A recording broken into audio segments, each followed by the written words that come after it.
Chapter 125, Bait. Li Dazhuang snorted and said, I just let my guard down. If I took caution in the beginning and notified Westgate in advance, you wouldn't be where you are today. Su Cheng, did you not disclose my plans? Then, he continued, ever since I took over Westgate's case from Team 5, Westgate knew right away. Such speed could only mean that they have eyes in our back line, but I didn't know who it was. So, before I could confirm, I told Team 2 to work in secret, and the retarded action plans I submitted were just a cover-up. I think that another reason you let your guard down was because of those action plans, right? So, not only you, Westgate didn't take me seriously too, and that made my job a lot easier. Li Dazhuang looked at him, curious. Then how did you know I was the mole? Su Cheng smiled.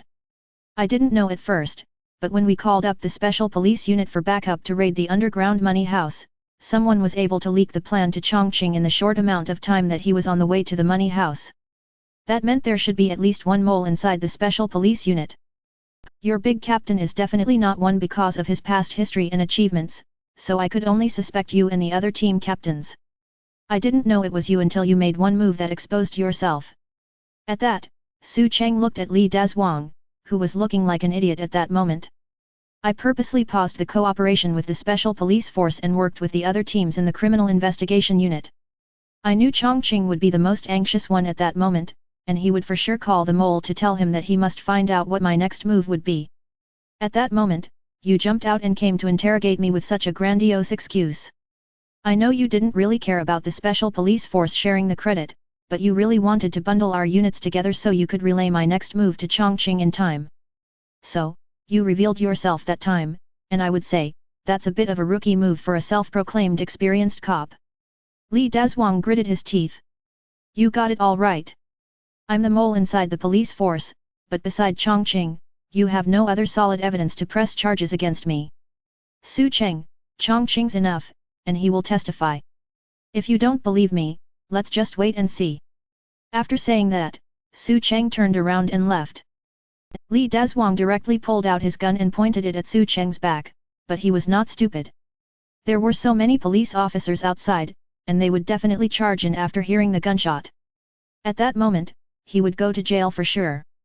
Seeing how Su Cheng was walking away like the victor, he angrily gritted his teeth, feeling like he had been played by Su Cheng from the beginning to the end. It was really an infuriating feeling to not be able to retaliate. Even at that moment, he really wanted to kill Su Cheng, but Su Cheng still predicted that he would not have the balls to shoot. Li Dazhuang got so furious that he put his gun back into the holster and kicked over the sofa inside the bedroom. Not long after, Li Chao and Wu Gang came in and said to him, You are been accused of colluding with Westgate, please come back with us and accept an investigation.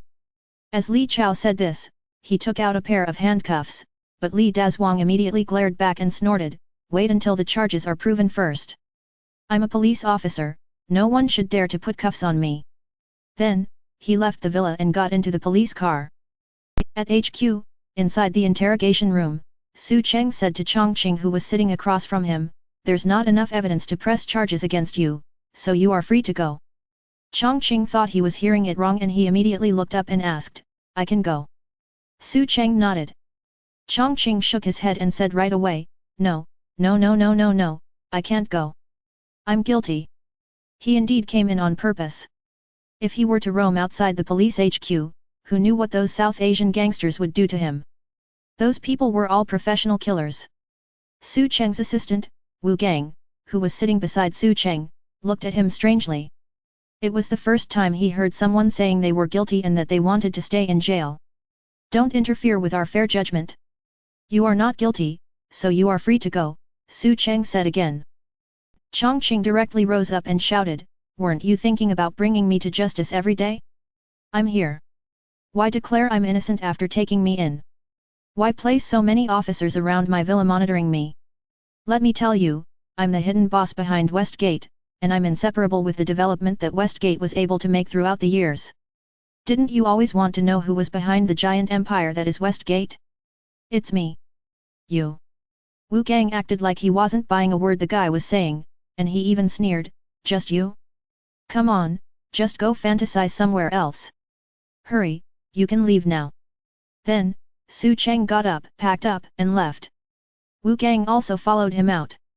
Then, someone came in, unlocked Chongqing's cuffs for him, and said to him, "The door's over there, you can leave now." Chongqing just sat there, as if he really didn't want to leave. "How much does it cost to stay here per night?" The officer thought he had heard wrong. "Did you hit your head somewhere? Hurry up, we are fair and just, and we wouldn't keep someone here if they didn't commit a crime." "I did," Chongqing immediately said. The officer felt that this guy must have gone insane, so he just ignored him and left. When Chongqing got out and entered the corridor, he saw the officers walking past him, bustling with the heavy workload these days. Suddenly, he pulled out a lighter from his pocket and threw it at one of the officers' head. Immediately, that officer got furious and directly came over, wanting to beat him up. "Are you assaulting an officer? Do you know where you are? You still dare to hit an officer in the police HQ? You think I won't arrest you on the spot?" Chongqing nodded. "Yeah, I deliberately assaulted you. How many days are you going to detain me for?" That officer was so mad, and when he wanted to cuff him up and take him behind bars, Li Chao directly came over and said, "This guy has mental issues, just let him go. He's constantly fantasizing about getting arrested, maybe contact the hospital instead." The officer that got hit in the head paused for a moment. If he was really someone with mental illness, then they wouldn't be able to press charges against him. Li Chao directly dragged Chongqing towards the door, out of the gate, and then had the security guards keep him out. Chongqing felt extremely anxious. Since he couldn't hide in jail, he could only run away and hide first. After he left, by the window on the third floor, Su Cheng said to Wu Gang, "Keep a close eye on him." Wu Gang nodded. "Boss, since this guy's an accomplice to the other three old men, why not arrest him too?" Su Cheng replied, "We only have this big bait left, so we are going to make good use of him." The transfer agreement seized today at the port was the collateral he put up to borrow money from the underground money house.